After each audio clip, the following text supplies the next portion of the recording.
Vol.5's POW.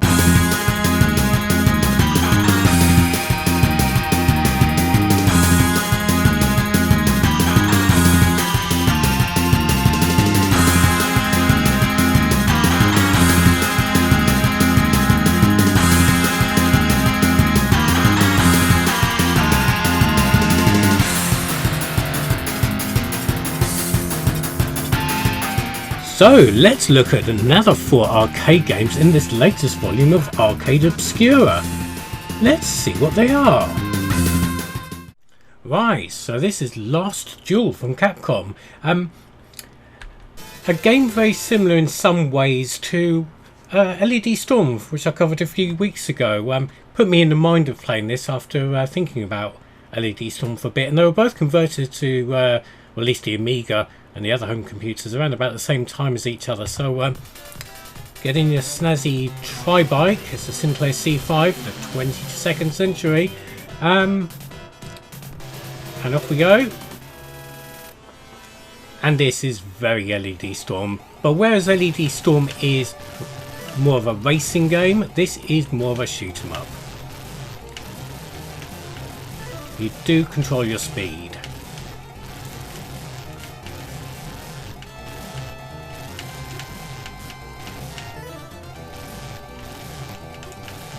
Yeah, this is one of those games people don't really talk about, even though it's been on the Capcom Arcade Classics collections for the PS2 and the Xbox back in the day, and also more recently in the Capcom arcade thing for the Switch and the PlayStations and what have you.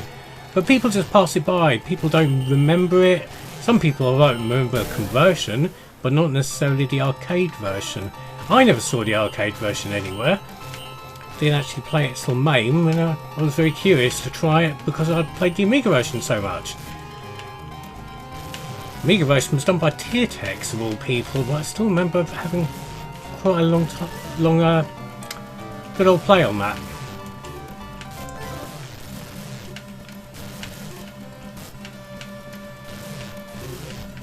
But yeah, you can see where the LED Storm sort of comparison comes in, can't you?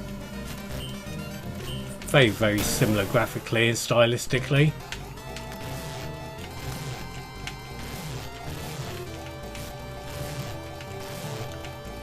Well, we should be coming to a boss soon. Of course, the Amiga version is well known amongst a small circle of friends for having some funky introduction music between stages, which you had to do the Last Duel dance to.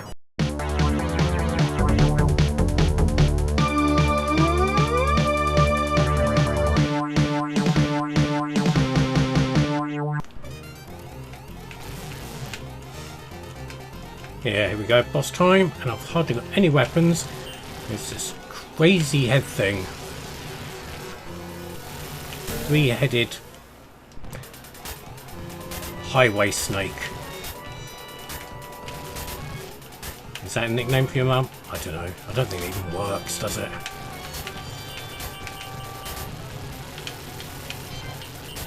There we go. Now, isn't there like some anime cutscene thing coming up? There was an Amiga version. Alright, just transform into your plane. Nice fight. Right, you get your transforming animation again, but yeah, the Amiga version had this weird thing about an anime girl being tied up somewhere and you're supposed to save her. Or at least, you know, like that was the point of the game. Yeah, I don't think that would fly these days, would it? Anyway, we are on to I'll put Sky and shoot 'em up, which puts me in minds of a couple of things. Salamander, obviously, but also Gemini Wing and Dangerous Seed on the Mega Drive. Puts me in mind of those. And music is very reminiscent of Forgotten Worlds.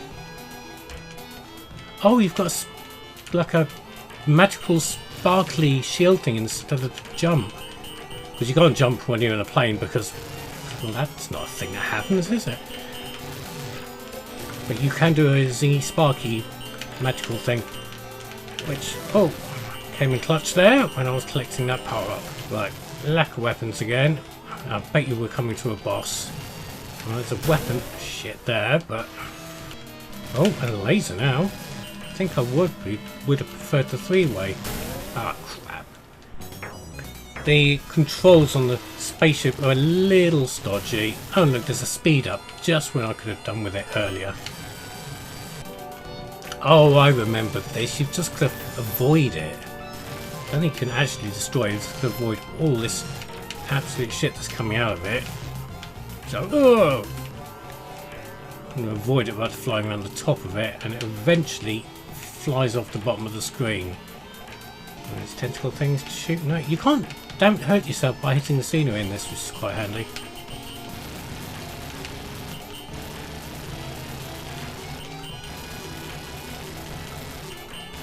Get the magical eyeballs. Oh, and then he's burst free of his eyeball cocoon, and he's going to shoot lasers at me and flap his wings in an angry manner. Oh, is that it? Wow, okay, well it looks like we're going to see stage 3 then. Right, stage 3, and we're back to the LED Storm style of gameplay. I'm not sure which I prefer. I mean, I always quite like the games that change it up of every level, and this sort of takes that to a bit the next level by having two almost completely different gameplay styles in one game. Oh, this is fine. You know, it might be worthwhile giving it a go, but take my advice, don't fall off the edge of the strange organic highway we've got here. So yeah, interesting game. People just don't mention these days, and now I have mentioned it, and now you either know about it or have remembered it from the back of your mind somewhere.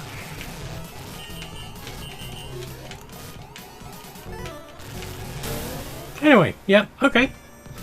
Should we scroll along? Right, this is Iron Man Stewart's Super Off-Road. Again, another game that's converted, but not many people think about the arcade game. So let's take a look. Get some coins in. Say hello to the ladies. Skip the initials and the birthday bullshit. And here we go. So this is obviously is... Oh, Jesus, what's with the controls? Super Sprint. Off-road Super Sprint. But obviously, because it's... Oh, the controls are really wonky. Because it's a off-road thing, taking the racing line like in Super Sprint isn't going to do you the isn't always going to be the... Oh, what, the controls keep on reversing. Shit. Right, so as I was saying, taking the racing line isn't always going to be the best bet, because the racing line may have bumps and holes in it, and yeah, you're not going to be able to actually make much progress because you keep on coming off at weird angles. And yeah, the controls appear to be sort of this weird sort of context thing, where if you're facing one way, left is left and right is right, but if you're facing the other way, it's reversed. It's very, very confusing. It's not consistent. And I don't know if that's a problem with MAME mapping this to an Xbox 360 pad, but it's definitely not very intuitive. We're going to come completely a cropper here. Super Sprint had it the right way around. This does not.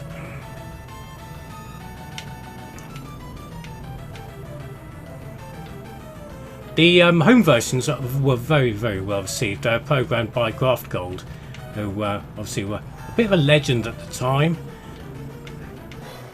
Oh, we reached the end of the stage, and oh, look, we've got some girls, but I get the girl in that swimsuit on that side. But yeah, we continue. Let's just put some shit on the car and let's go. Yeah, it's reversed controls again. That's really, really strange. It's got to be something to do with the way the wheel is not centering, or at least the way the emulation is not centering the wheel. But yeah, I'll tell you what we'll do, because I can't play this like this. Let's load up the Amiga version and just a quick compare. I don't normally do comparisons on the channel, but let's have a quick look at the Amiga version. Right, here we are with the Amiga version of Off-Road Iron Man's Stewartings. Obviously controls are tuned to a joystick, so that is making it easier, but I'm still not very good at it. And yeah, I can see why the reviewers at the time were quite pleased with this, because Gold have done an excellent conversion here. I say not really my sort of game. It's the kind of thing I would have walked past in the arcades and not even bothered probably copying on an Amiga disc with Xcopy, but hey ho. But it is nice to see such a nice accurate conversion for your Amiga. I do believe the 8-bit versions were available were good as well, and as was the Atari ST. The console versions probably out there. I don't know, I can't be bothered to look for them. Maybe you can. But yeah, interesting to see, and a nice conversion for the old Commodore Amiga. Nice! Right, so this is Blazer from Namco. So let's charge. Player one, get ready. And this is a very unusual beast. As you can see, it's the tank game. And it's an isometric shoot 'em up. Not massively common isometric shoot 'em ups, but here we are anyway. Here is one right here, right now.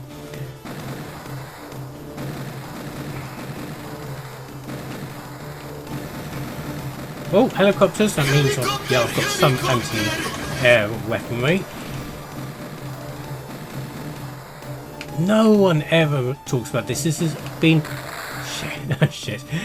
conspicuously absent from any of the Namco arcade compilations, which is curious, because I am impressed with this. It seems to be a solid shooter. Well, what's that? Is that power? Don't know, I just shot it. What's T2 do? Is that oh, Hasta the Vista, baby? No, your mum's favourite, a 4-way. Okay, very useful that.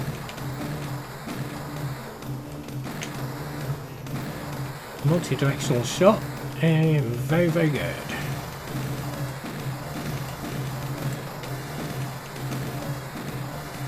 I mean, it's nicely detailed. It also gives me, with the way the music is and the screen resolution and the overall look of it, just makes me think of Taito games for some reason, rather than a Namco game. It doesn't seem to be very Namco styled, but hey ho,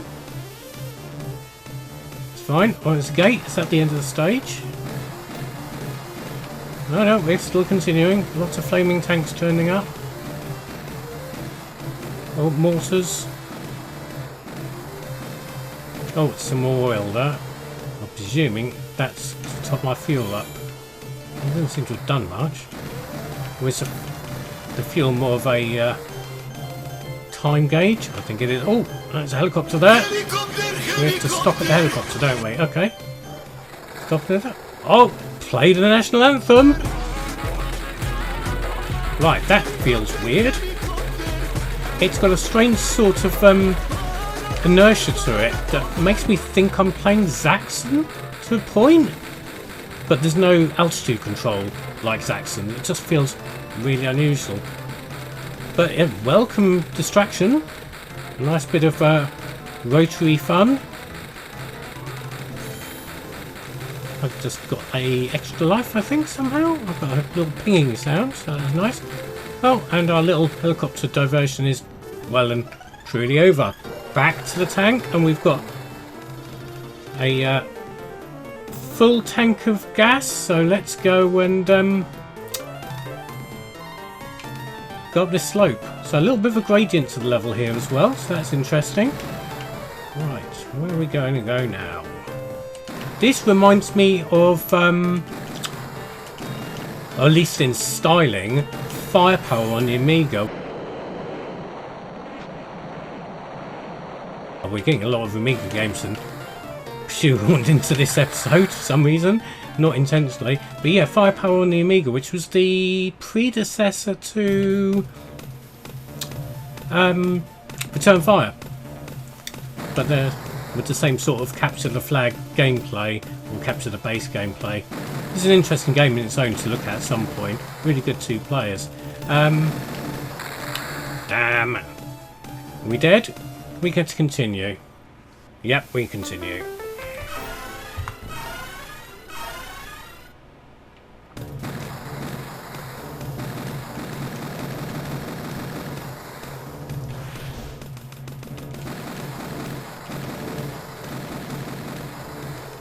Crap.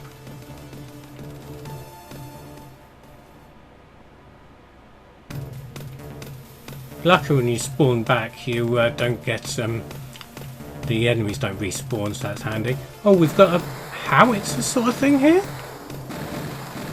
and then we've got, oh geez, there's trucks that have got 4-way multi-directional shots as well.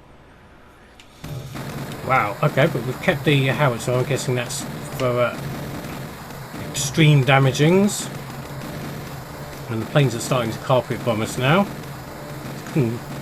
Pretty hard, pretty quickly, but oh, do you know what? This is really, really interesting. It's just going to go this way. Well, some oil. Yeah, refuels your petrol. T1 is going to take you. Is that going to take me back to my standard tank? Yes, it is. That's one thing that really pisses me off when you've got power-ups that will take you back to your default. That's just stupid. Anyway, there we go. That was Blazer. Excellent. Right, with no title screen, this is Thunderstrike. And yes, I know. Played National Anthem. Don't, we've already played it. Anyway, this is, well, with that little radar thing at the top, you may be thinking Defender. No, I mean, there are little men running around and you can save them from helicopters. But this is more like Fantasy Zone, because you've got bases to destroy on each stage within a time limit. And bases will give you weaponry.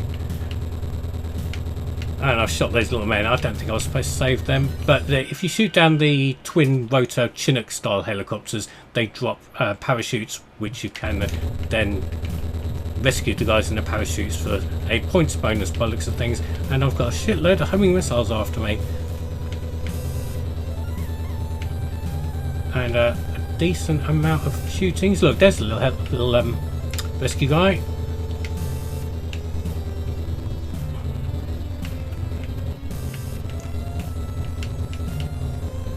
Oh, and you can't hit the buildings as well. What's that? Some sort of bonus. Oh, you've got rockets as well.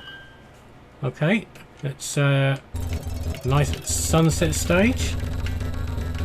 So yeah, it's fine. There's no great shakes. I mean, obviously this never made it out of probably one arcade, let alone anywhere near a conversion. Ah, there we go. Right. What? One life?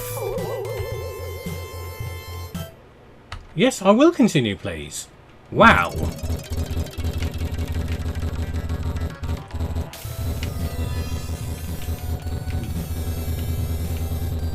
One life is super stingy.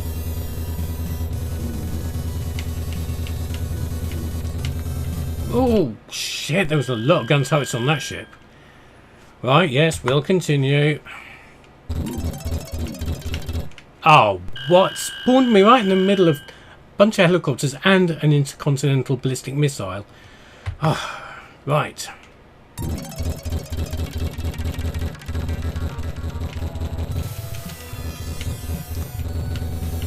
Right, we've got a rapid fire gun now. So that's cooking with gas.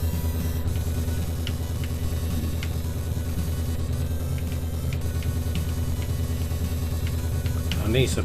Can I destroy those missile silos? No, I can't. Okay, that's irritating. Oh, that was close. I haven't destroyed one. What I have? I've got to destroy the gun turrets as well. I can't destroy the silos, as we've already ascertained. Yeah, you could destroy the gun turrets on the ships as well. So far, so good. It's already starting to heat up, but it's very, very repetitive, is it not? There doesn't seem to be a great deal of variety in this at all. Ah, shit. Right, one more life.